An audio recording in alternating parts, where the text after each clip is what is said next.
India के one of the top colleges like DTU, NSUT, triple IIT Delhi and IGDTUW में admission procedure क्या है और जैक दिल्ली काउंसलिंग क्या है, जानेंगे हम आज की इस वीडियो में।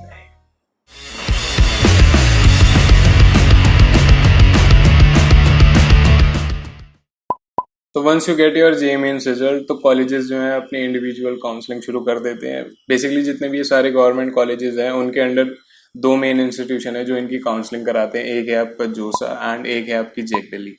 जोसा के अंदर जितने भी आपकी IITs, NITs और GFTIs हैं इनकी काउंसलिंग होती है, और जैक दिल्ली के अंदर सिर्फ 4 कॉलेजेस की काउंसलिंग होती है। वो है आपकी DTU, triple IIT Delhi, NSUT and IGDTUW।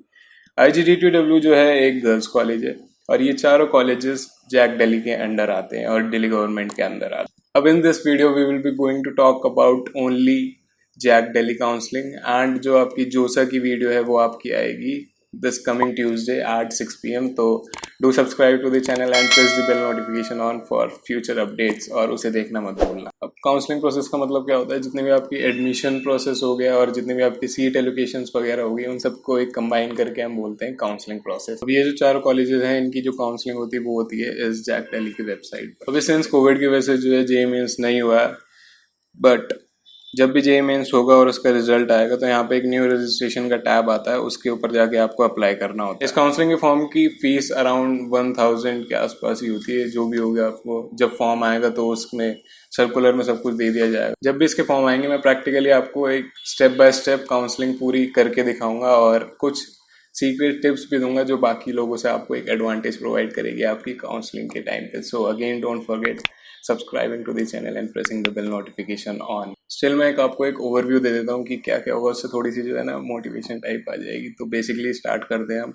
यहाँ से आपका न्यू रजिस्ट्रेशन होगा, और जब भी आप न्यू रजिस्ट्रेशन करोगे तो उसके अंदर आपको अपनी JEE मेंस का एप्लीकेशन नंबर डालना होगा। वहाँ से जितनी भी आपकी रैंक वगैरह है वो सारी फैच हो जाएगी और जितना भी डेटा होगा अपने आप उसके अंदर डल जाएगा, और आपको वहाँ से अपना एक यूज़र ID और पासवर्ड क्रिएट करना होगा। Once you are done with that तो उसके बाद आपके पास ऑप्शन आएगा चॉइस फिलिंग का। चॉइस फिलिंग में बेसिकली क्या होता है, आपको अपनी प्रेफरेंसेस वाइज, कॉलेज वाइज जो आपको ब्रांच चाहिए उस हिसाब से आपको एक ऑर्डर में फिल करनी होती है अपनी चॉइसेस।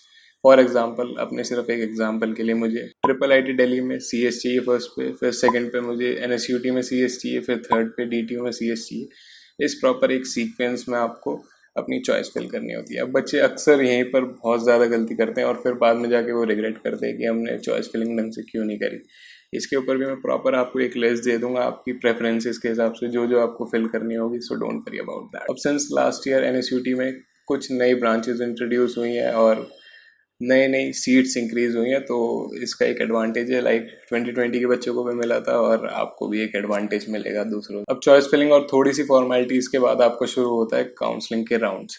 अब काउंसलिंग के राउंड में अगर बाय चांस आपको फर्स्ट राउंड में आपको सीट मिल जाती है तो आपको अपने डॉक्यूमेंट्स वेरिफिकेशन करवानी होती है। लाइक आपके जो मार्क्स थे 12th के, उनकी मार्कशीट के, और आप अगर किसी कैटेगरी से बिलोंग करते हो like EWS, OBC, SC, ST या फिर PWD, जिनके भी इनके सर्टिफिकेट आपको वेरीफाई कराने होंगे ऑनलाइन ही, ऑनलाइन अपलोड करके। Once that verification is complete और सब कुछ सॉर्टेड है तो उसके बाद आपको एक फ़ी पे करनी होगी बेसिकली अपनी सीट को बुक करने के लिए। लाइक मुझे लास्ट ईयर 1,03,000 के आसपास एक पेमेंट करनी पड़ी थी अपनी सीट को बुक करने के लिए। Once the payment is complete तो आपके पास 2 ऑप्शन आते हैं, या तो आप अपनी सीट फ्रीज कर सकते हो या फिर आप फ्लोट कर सकते हो। फ्रीज मतलब होता है कि आपको अपनी सीट अपनी इच्छा अनुसार मिल चुकी है, आपको अपने प्रेफर्ड कॉलेज में प्रेफर्ड ब्रांच मिल चुकी है और आप आगे फर्दर राउंड में पार्टिसिपेट ही नहीं करना चाहते तो आप अपनी वहीं सीट बुक कर सकते हो और आपका फाइनल वो वहीं हो जाएगा।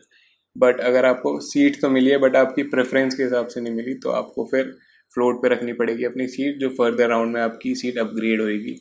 आपकी रैंक के ऊपर डिसाइड करता है बेसिकली, और थोड़ा बहुत लक फैक्टर भी होता है इसके अंदर। काउंसलिंग के अराउंड 4 to 5 राउंड्स होते हैं और इनके बाद जो सीट बचती है बेसिकली वो जाती है सारी स्पॉट राउंड के लिए। स्पॉट राउंड अपने आप में एक बहुत फास्ट टॉपिक है तो इसके ऊपर प्रॉपर मैं एक वीडियो बनाऊंगा, सो डोंट वरी अबाउट। अब वंस काउंसलिंग इज कंप्लीट तो आपको अपने कॉलेज के हिसाब से फीस पे करनी होती है। लाइक DTU के फर्स्ट ईयर की लास्ट ईयर तक फीस थी 1,93,000। अब सिंस मैंने 1,03,000 ऑलरेडी पे कर दिए थे तो मुझे सिर्फ जो बैलेंस अमाउंट था 90,000 वो पे करना था और मेरा एडमिशन प्रॉपर कंफर्म हो चुका था। अभी सिंस आपका JEE मेंस नहीं हुआ है तो इन सब चीज़ों पे थोड़ा सा कम ही फोकस करो। ये तो सिर्फ एक आइडिया देने के लिए थी कि किस तरह से क्या क्या प्रोसीजर होता है।